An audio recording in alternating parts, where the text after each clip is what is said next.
Hey, Abbott, what time is it? It's time for the Abbott and Costello Show. We're on the air for ABC here in Hollywood. Well, what are we waiting for? Let's go with the Abbott and Costello Show.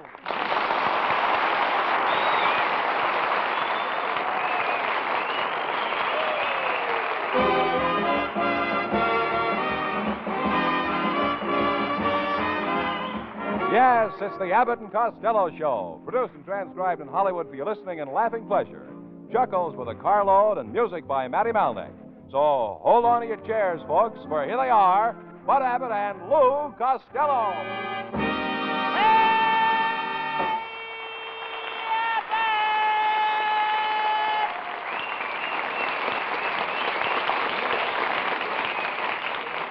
Well, it's about time you got here. Where were you? Well, I was over at my Uncle Mike's house, Abbott, and is he busy? He's got to eat biscuits for breakfast, lunch, and dinner. What's the idea? The biscuit company is running a slogan contest, and Aunt May has to send in 1,000 box tops. What does Uncle Mike think of the idea? He told Aunt May to mail in the biscuits. He'd rather eat the box tops. How did Aunt May ever meet Uncle Mike anyhow, Lou? The first time they met, it was at the country club, and they spent the first date in the country. And the next time they met was at a swimming club, and then they went swimming. And after that, they got married, and they went to another club that influenced their lives. What club was that? The store club. Well, they're quite a couple. Oh, yes. Uncle Mike says he has only been 2 times in his life that he didn't understand Aunt May. When was that? Before they were married and after. Oh, you should get married, Costello, and quit running around. Every night you wind up with a different girl. You're right, Abbott, and I'm tired of winding up. I want to start pitching. How are you going to... Go ahead. We give you time. How are you getting along with your new girl, Lou? Oh, how am I getting along with my new girl? She's got me eating out of her hand. She has? Next week, she's going to buy me a dish. But I don't think I want to marry her anyway, Abbott. She wears very expensive clothes. Oh, now, wait a minute. How do you know her clothes are expensive? Every time I go over to her house, there's a guy in the closet guarding them. Oh, get him out of here. Get him out.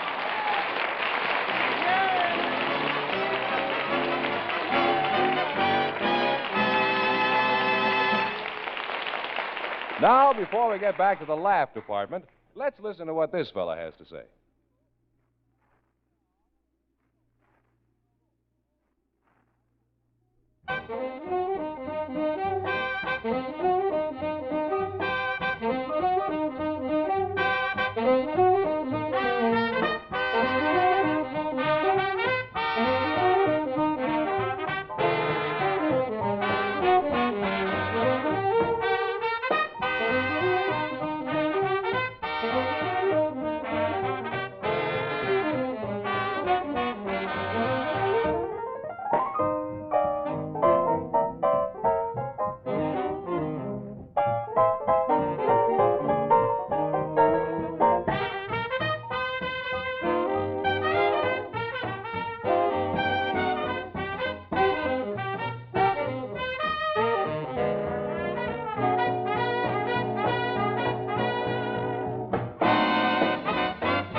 Wait a minute.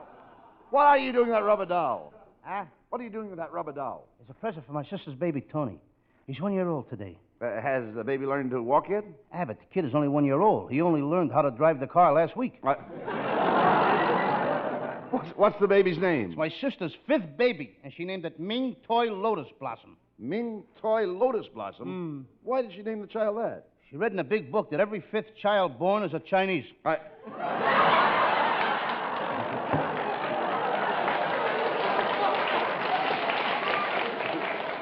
Well, never mind that, Lou. What is your sister's husband doing now? Oh, what's he doing now? He had a little filling station. And what a filling station. But they picketed him and closed him up. Now he's opened a skunk farm. A skunk farm? Mm-hmm. A skunk farm? He figures that's one business the union won't stick their nose in.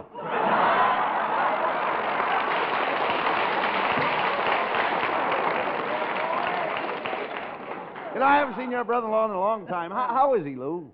You wouldn't know him, Abbott. The sands of time have changed his face. Well, he's only a young guy. How could the sands of time change his face, Costello? My sister belted him in a puss with an hourglass.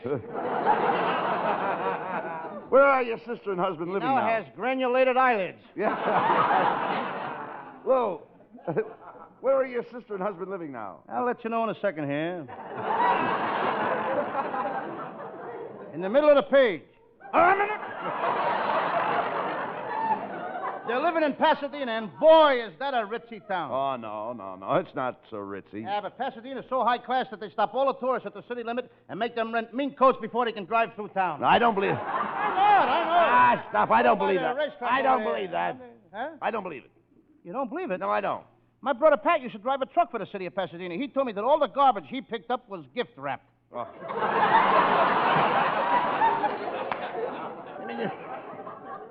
You mean your brother Pat drives a garbage truck?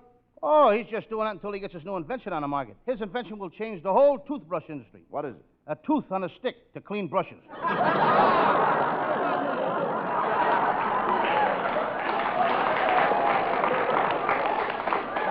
Costello, let's face it. Your brother's nothing but a bum. Abbott, that's why I can't sleep at night. Thinking what a bum my brother Pat is. Well, if you can't sleep, why didn't you count sheep? I did. Once I counted to 10,000 sheep. I was just ready to fall asleep when along came a black sheep, and I got to thinking what a bum my brother Pat is, and I couldn't sleep the rest of the night.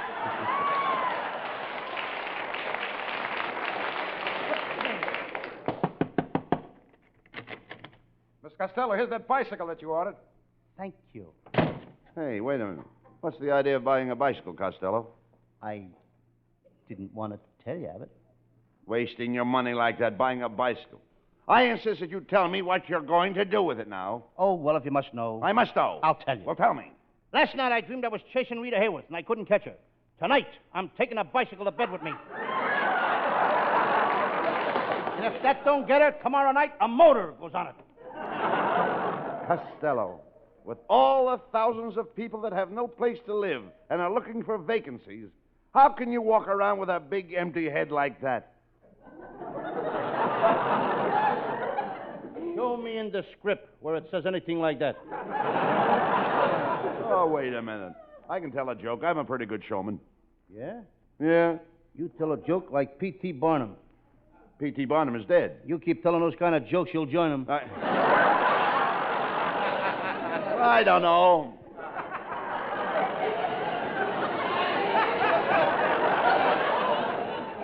I don't know about that, Lou. My wife always laughs at my jokes. Did you ever notice those little crow's feet around her eyes? Those are from laughing at my jokes. If those are crow's feet around your wife's eyes, the crows that made him must have been wearing baseball shoes. How can you say that? My wife, Betty, has a beautiful face. She's got an automobile face. Well, what's an automobile face? As soon as she gets the jack, she ought to have it lifted.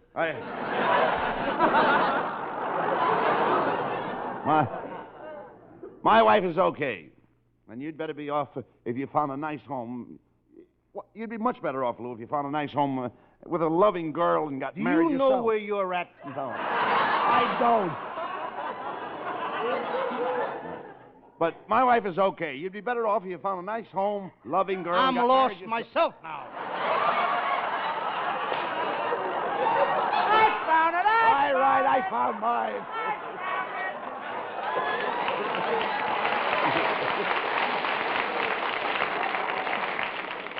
Have you got your place? Have you got yours? Oh, yes. Let's go. Let's go from scratch. My wife is okay. You'd be better off if you found a nice, home-loving girl and got married yourself. Well, we gave you enough time to rehearse. That's right.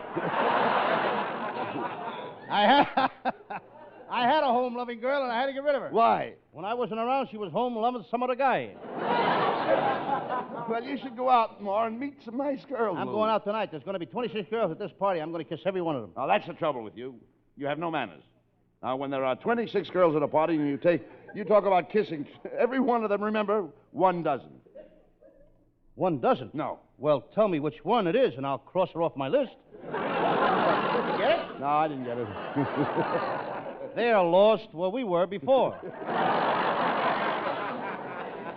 Costello, you should be satisfied with 1 girl.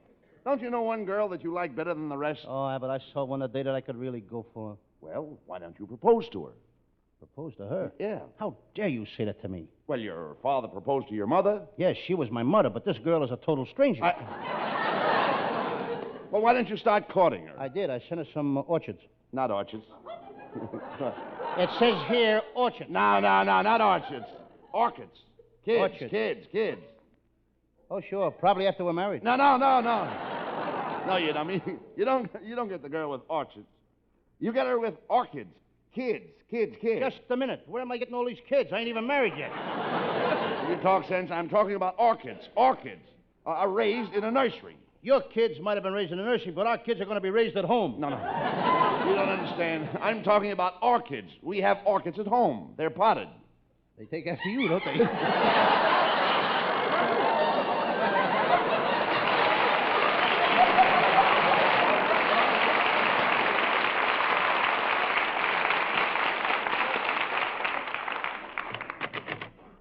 Well, hello, boys. Hey, look, Where did this come from, kid? It's our beautiful new secretary, Viola Vaughn. Boy, I'm glad you showed up early, Viola. Tonight I'm going to sing a song just for you. Why, Costello, I didn't know you sang. Oh, I got a high voice. I can hit a high U above T. Hi, you. Fine, thanks. High U. Pay no attention to him, Viola. Pay no attention to him. Why don't you and I have a bite of supper after the show, huh? Well, Just a minute, Viola. I hired you. Don't you think you should go out with me, kid? Please, Mr. Costello, I'll decide who I want to go out with. Well, that suits me. Make your own choice. I won't try to help you in any shape or form. With your shape and form, nothing will help you. Oh, that was awfully clever, Abbott. Oh, yeah. You know, Viola, Abbott is practicing up for television. Well, why would Mr. Abbott want to be on television? It's the only way he can get in every bar in town at once. Well, Abbott, I think we both struck out. Now, you tell one, Viola.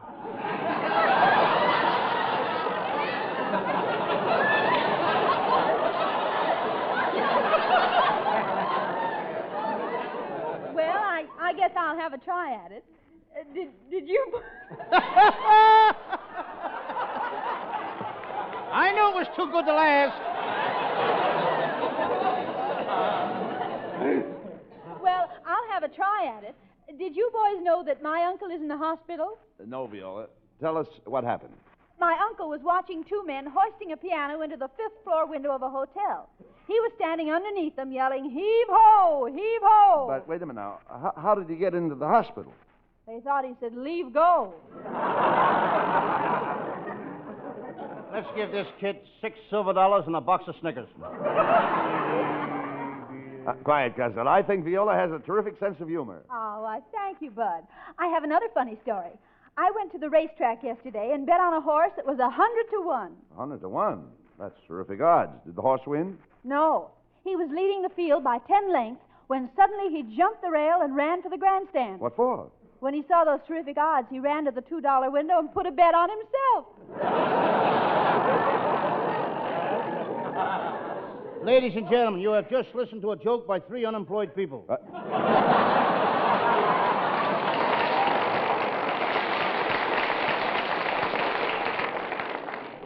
3 unemployed people. Yeah, you, Viola, and the guy that wrote the stuff.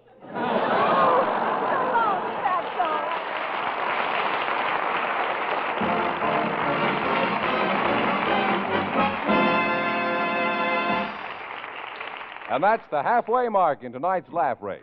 Time for an intermission to concentrate on this.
Before we go back to work tonight, let's hear from our blonde cutie pie, little bitsy Virginia Maxie.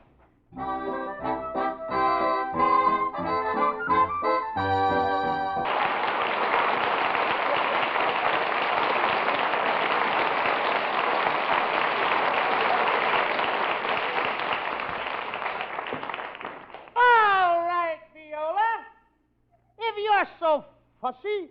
I'll take somebody else. What's the matter, Costello? Well, I want to take Viola Vaughn to the football game Saturday. So I got seats on the 50-yard line. But she says that ain't good enough for her. Well, she won't sit on the 50-yard line. No, she wants to sit in the stands.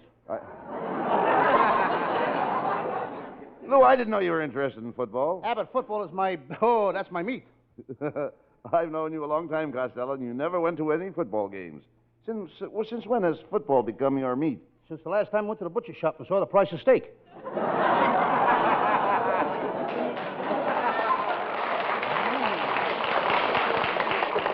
I thought so. You know nothing about football. Ah, don't be silly, Abbott. I used to play football. The coach says I played like a tiger. Oh, you must have been good. Nah, after all, what does a tiger know about playing football? What position did you play on the team? Left tickle. Huh? Left tickle. You mean... Left tickle. All right, you mean left tackle. I mean left tickle. I used to tickle a guy who was carrying a ball and make him drop it. Did you ever play any important teams? Once our team played Notre Dame. What a rough team. I wound up with a busted nose, 2 cracked ribs, and a twisted ankle. Oh, that's not so tough. It could happen to any player. While sitting on the bench?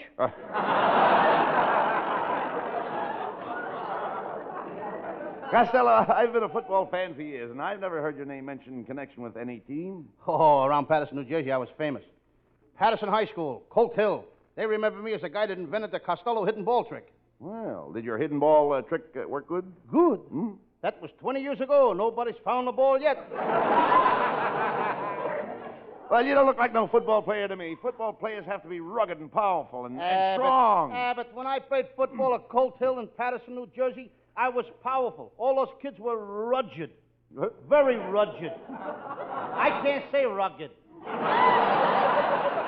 You just said it. You just said it. We didn't have no showers. By the end of the season, everybody said we were the strongest team in New Jersey. With the wind at our backs, nobody could beat us.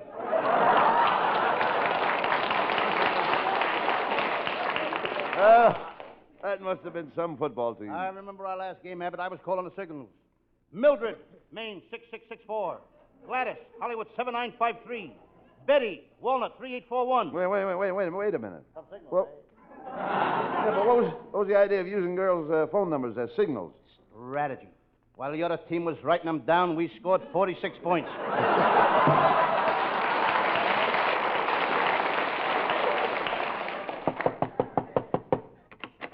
Telegram for Lou Costello. Telegram for Lou Costello. Yeah, boy, I'll take it. Hey, Abbott. What? It's one of my Sam Shovel detective fans. Boy, am I getting popular as Sam Shovel the detective. Well, read it. All right. It says, Dear Lou Costello, I never miss your program. I really enjoy your portrayal of Sam Shovel, private detective. Your acting was so thrilling, my hair stood on end. I'm coming over to see you tonight. Mr. Costello, there's someone here to see you. Show the man in. It's no man, just a few hairs standing on end. Well, Costello, Sam Shovel, you're really killing the people. What case have you chosen for your Sam Shovel story tonight? Well, it's a case I worked on in the Sahara Desert. I call it The Two Dirty Bedouin Winds, or It's Time to Change the Sheiks. Well, that's an old case, Costello. Haven't you got one more up to date? Well, my latest case. I call it the case of the telephone operator who died dancing, or sorry, wrong Rhumba. All right, let's go on with the case.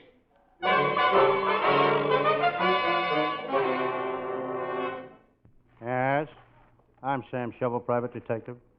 It's been a slow day with the detective business. I'm sitting here in my little office listening to my favorite radio program. Calling Dr. Brand, surgery. Calling Dr. Brand, surgery. Calling Joyce Jordan, girl intern. They never can find those two. There's more going on in that hospital than just operations.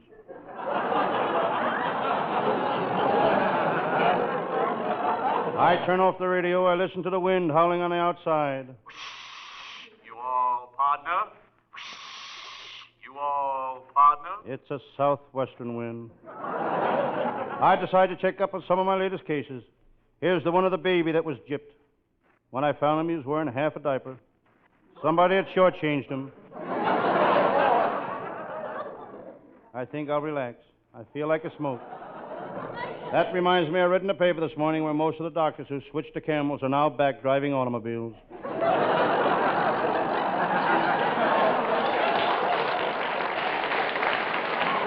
I gaze out the window in the office across the street. I see Mamie, the stenographer. What a girl. I took her to dinner last night. She eats like a bird. She always orders worms. It's about time for my pal, Lieutenant Abbott of the Homicide Squad, to show up. Last week when the Red Cross asked for blood donors, Lieutenant Abbott was the first to volunteer. He gave his blood the hard way. The hard way. He cut his throat. Every time I think of Lieutenant Abbott, I think of his bow-legged wife. Brother, is she bow-legged. When Mrs. Abbott sits around the house, she really sits around the house.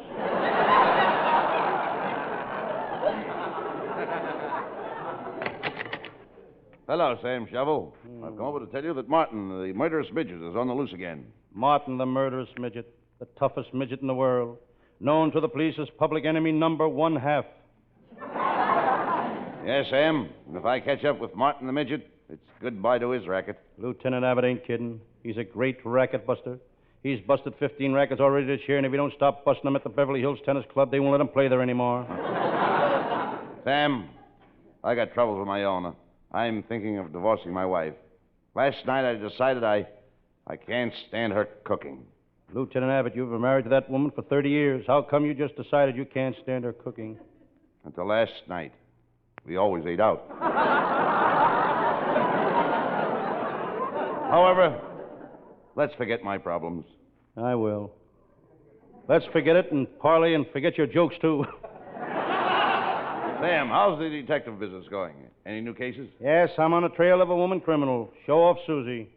If I catch her, she'll go to the chair. I can't stand that dame. She's always showing off. Last week she started bragging again. She wanted to show everybody that her husband has brains. You can't arrest a woman for showing that her husband had brains. By shooting the top of his head off? Forget about show off, Susie, Sam. You're in for some real trouble. Dora the Dip escaped from prison this morning. Dora the Dip, the most beautiful woman criminal I ever met. What a temper she had. The first time I saw her, she was beating her second husband over the head. She kept beating her second husband over the head. What was she beating him with? Her first husband. Dora the Dip, she was mad about me. It was on account that she threw her second husband over. All I had to say was, Dora, I want to see you tonight. No matter what man she was with, she'd throw him over. On account of that, they put her in jail. Oh, wait a minute. You can't put a woman in jail for throwing men over. Over the Pasadena Bridge? Sam, I heard that Dora was arrested while working as a clerk in a department store. She was jailed for taking money out of the cash register. That's a lie, Lieutenant. She never took any money out of the cash register. I'm glad to hear that. She never Sam. put any money in the cash register. Aha! There you are, Sam Shovel. That was Dora the Dip, and she looked more beautiful than ever. Sam, Yes? I'm gonna kill you. I don't doubt it. She's only bluffing, Sam. You sent me to prison. You took me away from my family. Yeah. My 5 children by my first husband. My 7 children by my second husband. She's still bluffing you, Sam. She may be bluffing, but it sounds to me like she's got a full house. Sam, on account of you, I spent 10 years in prison. 10 years locked up with 1,000 women. Do you know what it means to be alone for 10 years with 1,000 women? No, but I'd give anything to find out.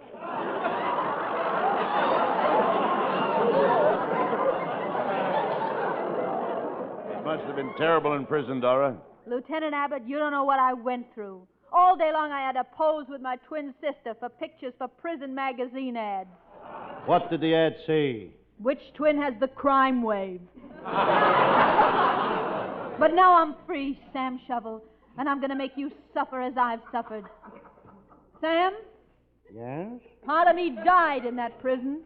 Don't worry, Dora. With what you got left, you can do plenty of living. Dora, you haven't changed a bit. I thought prison would straighten you out. If they straighten her out, she could sue them for every cent they got. Sam Shovel, in spite of what you did to me, I'm still mad about you. You are? Yes, Sam. You're different from any man I ever met. Now you tell me the same. Okay. You're different from any man I've ever met.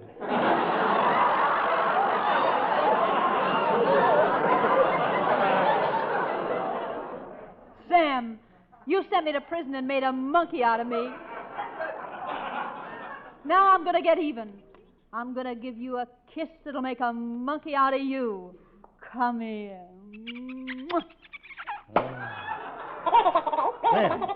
Sam Shovel, speak to me. Where are you, Sam? Up on a chandelier. Don't stand there. Toss me a banana and a bag of peanuts.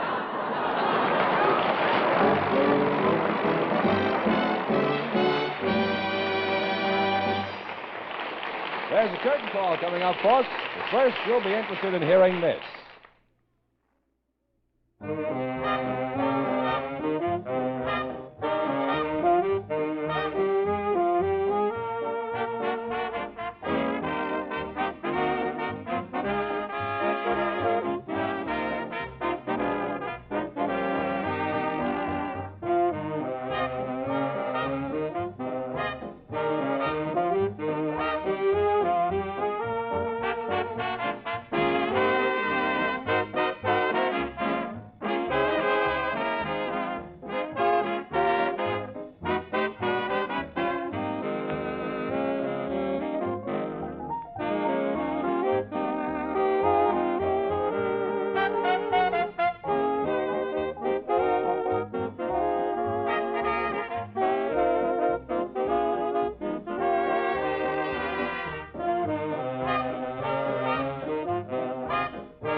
Well, Costello, you sure worked hard tonight. Yep, but you know my motto. Hard work never hurt anybody. That's what I keep telling the people that do my work. Well, you should thank...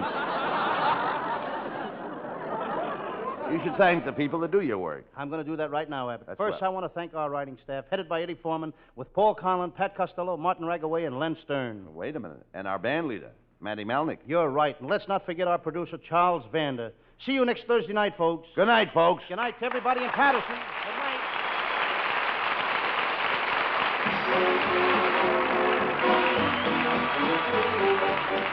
Listen each Thursday night at this time for another great Abbott and Costello show, produced and transcribed in Hollywood. Be sure to stay tuned for the outstanding entertainment which follows throughout the evening on this ABC station.